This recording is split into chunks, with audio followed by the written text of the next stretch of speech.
A l'hora de reduir la factura de la llum, qualsevol petit gest és important. En aquest vídeo et donem alguns consells per il·luminar casa teva de forma eficient. Aprofita al màxim la llum del dia. Apaga els llums dels espais il·luminats de forma natural o de les habitacions buides. Utilitza colors clars a les parets i sostres. Aprofitaràs millor la llum natural i dependràs menys de la il·luminació elèctrica. Neteja sovint làmpades i pantalles.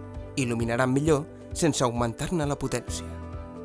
Fes servir LEDs. Consumeixen un 80% menys i duren 10 vegades més que les habituals bombetes incandescents o halògenes. A més, gairebé no perden calor i tampoc contaminen.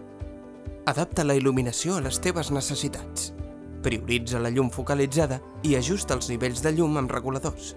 En espais de pas, com vestíbuls, garatges o zones comunes, és ideal col·locar detectors de presència per optimitzar el consum. Segueix aquests consells per optimitzar la despesa energètica de casa teva. Reduiràs l'impacte en el medi ambient i, de retruc, la factura.